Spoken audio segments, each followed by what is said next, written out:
할까요? 항상 쉬지 말고 범사에. 네, 오늘 제목이에요. 항상 쉬지 말고 범사에. 자, 우리가 살아가면서 특별히 하나님을 사랑하는 그 마음이 많으면 많을수록 하나님의 뜻을 구하는 기도를 많이 하게 됩니다. 왜냐하면 우리가 하나님의 뜻대로 살도록 지음받았다는 것을 알고 있거든요. 제가 단서를 달았어요. 하나님을 사랑하고 하나님을 믿는 믿음이 어느 정도 좀 올라와 있는 그런 레벨에 있으신 분들은요, 하나님의 뜻을 구하는 기도가 많습니다. 여러분, 우리가 하나님의 뜻대로 살도록 지음받았다는 이 사실을 이 시간 예배하는 우리 모두가 반드시 알고 또 마음에 새기시기를 주님의 이름으로 축복합니다. 여러분, 이것은요, 변함없는 진리이고요, 누구도 부정할 수 없는 사실이에요. 그렇기 때문에 하나님의 존재를 믿고 있는 우리는 이 사실을 결단코 잊어버려서는 안 됩니다. 여러분, 우리는 하나님의 뜻대로 살도록 지음받았어요. 우리는 하나님의 뜻대로 살도록 지음받았습니다. 따라서 매 순간 하나님의 뜻을 구하며 그 뜻대로 살아가기를 위해 힘써야 돼요. 내 생각, 내 감정, 내 상황, 형편에 따라서 살아가는 인생이 아니라 하나님의 뜻을 따라 살아가는 그런 인생을 우리가 살아가야 될 것입니다. 그렇기 때문에 우리가 하나님의 뜻이 무엇인지를 아는 것이 중요한데요. 감사하게도 오늘 본문에는 하나님의 뜻이 이것이다 라고 말씀하고 있는 것이 세 가지가 있습니다. 그 세 가지를 함께 좀 나누고 싶은데요.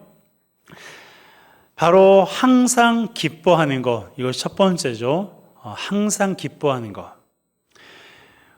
자, 우리 16절 같이 읽어볼까요? 시작. 항상 기뻐하라. 항상 기뻐하라.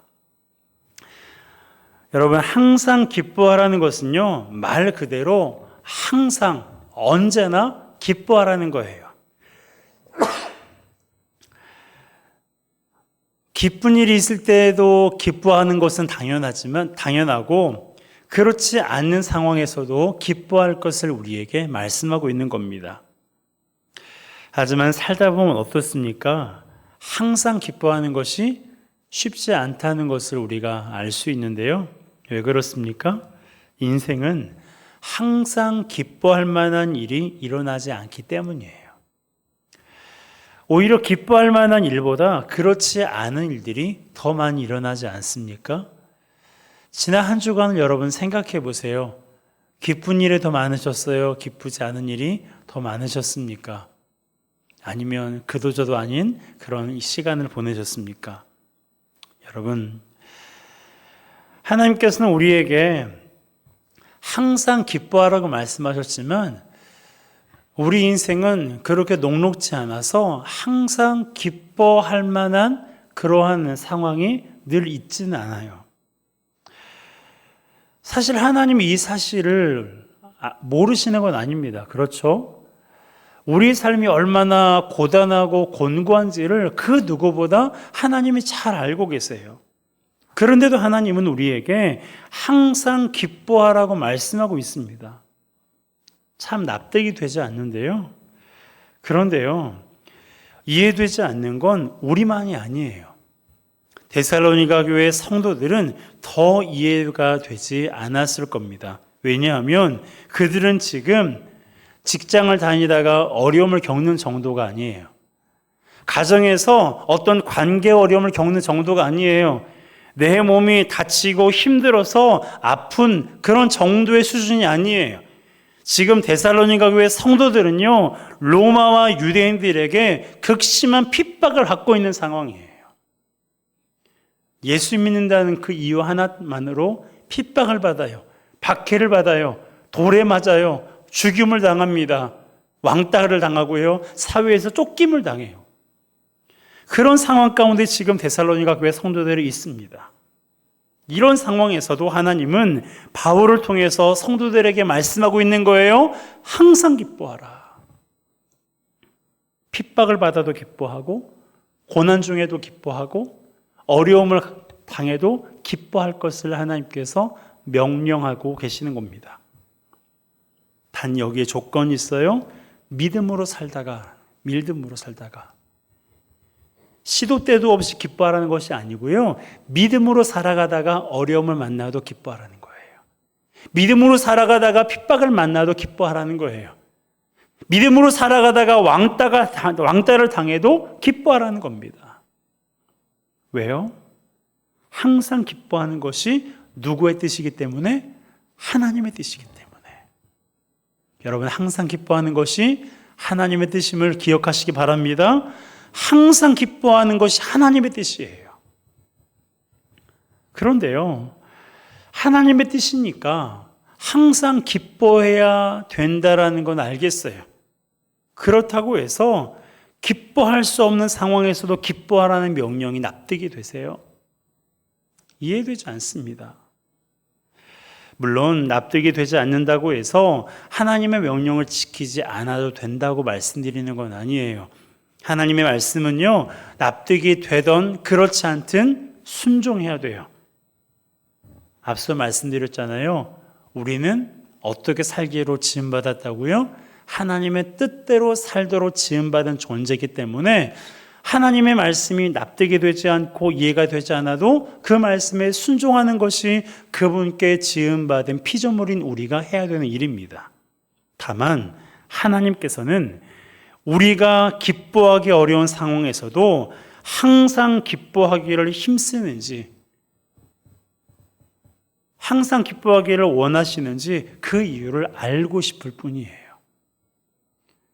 우리가 이 땅에 살아가면서 항상 기뻐할 만한 일이 일어나지 않을 거라는 것을 누구보다도 하나님이 잘 알고 계시는데, 그럼에도 불구하고 왜 우리에게 이렇게 명령하고 계시느냐라는 겁니다. 혹시 기뻐할 수 없는 상황을 만들어 놓고 우리가 항상 기뻐하는지 그렇지 않은지를 시험하시려고 하시는 걸까요? 아니면 이것이 복의 기준이 되기 때문일까요?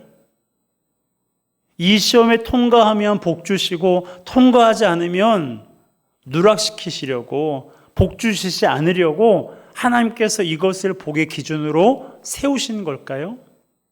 여러분, 그렇지 않아요. 하나님은요, 우리를 시험하시기 위해서 이 명령을 하신 게 아니에요.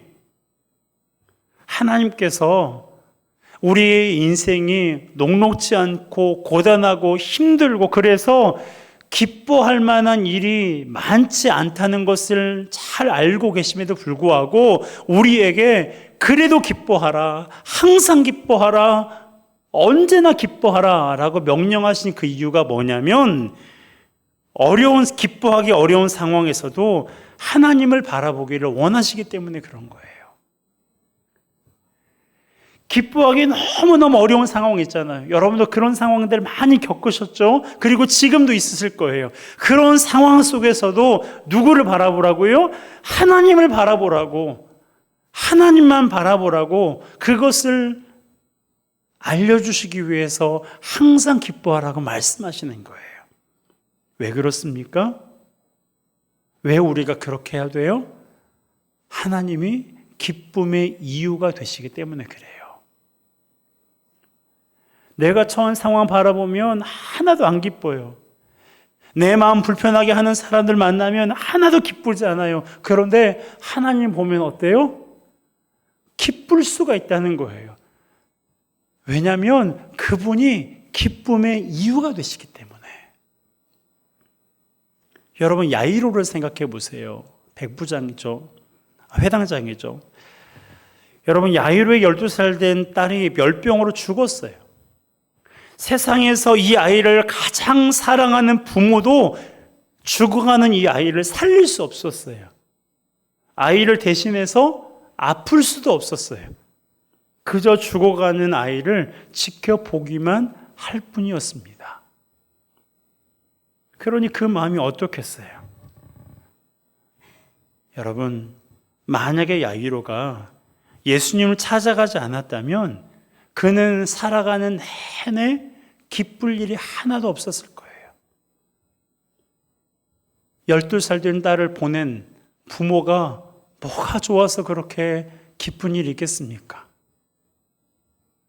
하지만 그는 예수님을 찾아갔어요. 회당장이었지만 예수님 앞에 엎드리며 간청했습니다. 제발 우리 집에 와주시라고. 그래서 예수님을 모셔왔기 때문에 죽었던 딸이 살아나는 기쁨을 누렸어요. 여러분, 야이로의 인생에 하나도 기쁨이 없을 뻔했어요. 아무리 재밌고 즐거운 일도 그것이 기쁜 일이 되지 않을 뻔했어요. 그런데 예수님 때문에, 하나님이신 예수님 때문에 그의 인생이 기쁨이 충만해졌습니다. 성경에 이런 일들이 얼마나 많이 있습니까? 중요한 것은 이러한 일들은 성경에서만 일어나는 일들이 아니라는 거예요. 하나님 아버지는 우리 모두가 이러한 은혜를 누리고 이러한 기쁨을 누리기를 누구보다도 원하고 계신다는 사실입니다. 하나님이 기쁨의 이유가 되시니 기뻐하기 어려운 상황에서도 하나님을 바라보며 기뻐하라는 거예요. 여러분 생각해 보세요. 항상 기뻐하라 명령이죠. 이 명령을 누가 하셨어요? 하나님이 하셨어요. 하나님이 바울을 통해서 우리에게 하신 거예요. 여러분, 이 명령대로 우리가 순종하면, 이 명령대로 우리가 하나님의 뜻대로 행하면 하나님께서 우리 인생 가운데 기쁨을 주시지 않겠습니까?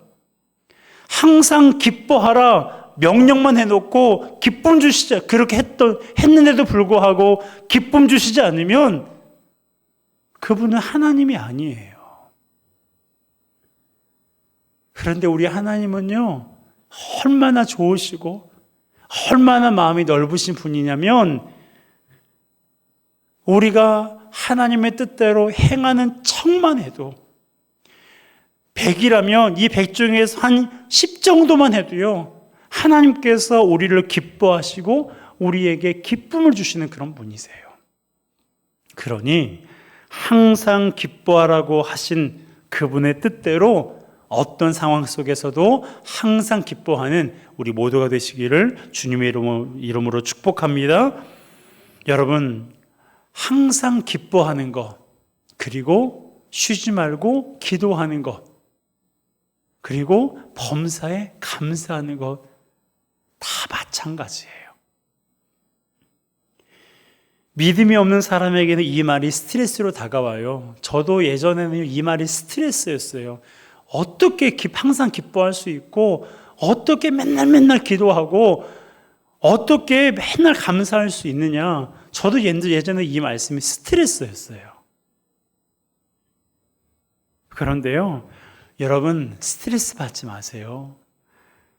하나님이 쉬지 말라고 기도하라고 하신 것은요, 당신도 쉬지 않겠다는 말이에요. 우리에게 쉬지 말고 기도하라고 하신 것은 당신도 쉬지 않고 우리가 기도하고 있는 것을 다 들으시겠다는 거예요.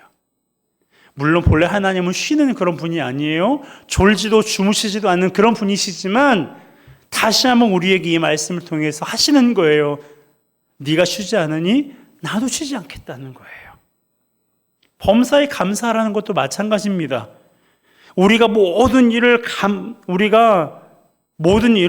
감사할 만한 상황으로 역전시키시겠다는 거예요. 지금 내가 처한 상황에 하나도 감사하지 않고 뭐 이런 일이 있나 싶은 상황 가운데 있을지라도, 그럼에도 불구하고 그래, 하나님이 그래도 감사하라고 했지, 하나님이 그래도 범사에 감사하라고 했으니 하나님, 제가 감사할 이유가 무엇인지 모르지만 하나님의 감사의 이유가 되시니 제가 이러한 상황에서도 감사하겠습니다. 감사합니다. 라고 고백하면 어떤 일이 일어나요? 실제로 감사할 만한 상황으로 역전시켜 주시겠다는 거예요. 그것이 범사에 감사라는 메시지 속에 담겨 있는 하나님의 본심입니다. 그렇기 때문에 하나님이 항상 하라고 하신 거 기뻐하시고 기도하시고 범사에 감사하는 우리 모두가 되시기를 주님의 이름으로 축복합니다. 하나님이 매일매일 하라고 했다고 부담스러워하지 마시고요. 우리에게 선한 것을 주시기를 위해서 이러한 것들을 행하라고 명령하신 그 하나님의 뜻을 우리가 잘 알고 하나님의 뜻대로 살아가는 우리 모두가 되시길 바랍니다. 그리고 하나님의 뜻은 멈추지 않고 지속적으로 하는 것이 중요하다는 것을 우리가 다시 한번 이 말씀을 통해서 알았으면 좋겠어요. 기뻐하고 기도하고 감사하는 것, 이것을 매일이 아니라 지속적으로가 아니라 띄엄띄엄 가끔씩 때때로 그렇게 해도 되는 것이었다면 하나님께서 그렇게 말씀하셨을 거예요. 항상 기뻐하라고 하지 않고 가끔 기뻐해라, 쉬지 말고 기도하라고 하지 않으시고 어려움에 처할 때만 기도해라, 범사에 감사하라고 말씀하지 않으시고 네가 보기에 감사하다는 생각이 들 때만 감사해라, 하나님께서 그렇게 말씀하셨을 거예요. 그런데 그렇지 않잖아요. 항상 기뻐해, 쉬지 말고 기도해, 범사에 감사해. 왜 하나님께서 이렇게 말씀하셨을까요? 하나님의 뜻은요, 지속적으로 하는 것이 중요하기 때문에 그런 거예요. 하나님을 기쁘시게 하는 일은요, 지속적으로 하는 것이 중요하기 때문에 그런 거예요. 그래서 매일매일 우리 양은식 원사님이 기도 제목을 단톡방에 올리는 거예요. 여러분, 그 기도 제목 가지고 기도하십니까? 여러분, 아침 7시마다 기도 제목 올리는 일, 여러분 쉬운 일이 아니에요. 그럼에도 불구하고 하나님께서 나에게 하라고 하신 일이라고 여기고 매일매일, 오늘 아침에도 여러분 기도 제목 올렸죠. 왜 그렇게 하시는지 아세요? 하나님께 기도하는 것은요, 매일 매 순간 해야 되는 일이기 때문에 그런 거예요. 이러한 예배도 마찬가지입니다. 어떤 분들은요, 야, 예배가 왜 이렇게 빨리 돌아오는 거야? 자고 일어나면 또 주일이고 또 교회 가야 되고 귀찮게 여기는 사람들이 있어요. 그런데요, 매일 예배하고 매주 예배하는 그 이유가 있습니다. 그렇게 빠짐없이 지속적으로 예배할 때 예배하는 거룩한 습관이 나의 것이기 되기 때문에 그런 거예요. 여러분, 하나님이 기뻐하시는 일은요, 지속적으로 하는 게 중요해요. 그러다 보면 그것이 우리에게 거룩한 습관이 되어서 나중에는 예배하지 않으면 마음이 불편해져요. 전도하지 않으면, 매주 전도하다가 전도하지 않으면 뭔가 하지 않는 것 같은 생각이 들어요. 여러분, 거룩한 습관은요, 그냥 만들어지는 게 아니에요. 우리 하나님께서 항상 기뻐하고 쉬지 말고 기도하고 범사에 감사하라고 지속적으로 하라고 우리에게 말씀하시는 것처럼 우리가 하나님이 기뻐하시는 예배, 기도, 전도, 또한 믿음으로 살아가는 그 모든 시간들은요, 가끔 할 일이 아니라 매일, 그리고 항상 지속적으로 해야 되는 일인 거예요. 여러분, 제가 오른손잡이거든요. 제가 왼손은 잘 못 써요. 왼손은 진짜 뭘 거들 때만 왼손을 사용하는데 모든 것을 다 오른손으로 합니다. 글씨를 쓸 때도 뭐 운동을 할 때도 악수를 할 때도 거의 다 오른손을 사용을 해요. 왜 그런지 아시죠? 어릴 적부터 이 손을 대부분 사용했기 때문에 그런 거예요. 그래서 만약에 오른손이 다쳐서 왼손으로 밥을 먹는다? 잘 못 먹어요. 먹긴 먹겠죠. 잘 못 먹어요. 글을 써야 되는데 알아볼 수 없을 정도로 글씨를 쓰게 됩니다. 여러분, 우리 신앙생활도 마찬가지예요. 아직 기도하는 게 좀 적응이 안 되셨습니까? 복음을 전하는 게 아직 익숙하지 않으세요? 매일 단톡방에 올라오는 그 기도 제목, 오늘도 올라왔네 하고 닫아버리지 말고 매일매일 그 기도 제목을 나의 기도 제목으로 여기고 하나님 앞에 올려드려 보세요. 그러면 그것이 어느새 나에게 적응이 되고 나에게 습관이 돼요. 신앙생활은 그렇게 하는 거예요. 어떻게 보면 지루하고 매일매일 똑같아 보이지만 매일매일 똑같아 보이는 그러한 거룩한 습관들을 계속하다 보면 그것이 우리에게 적응이 되고 그것이 우리에게 익숙해져서 하나님의 뜻대로 살아가는 것이 훨씬 더 쉽게 느껴집니다. 그러므로 하나님이 기뻐하시는 것은 지속적으로 하되 하나님께서 우리에게 주신 그 은혜를 생각하고 감사한 마음으로 하나님을 영화롭게 하는 우리 모두가 되었으면 좋겠어요. 여러분에게는 어떤 거룩한 습관이 있으십니까? 어쩌면 여러분에게 예배 습관이 주일 예배에 나오는 데에는 습관이 잘 되어 있는 분들일 거예요.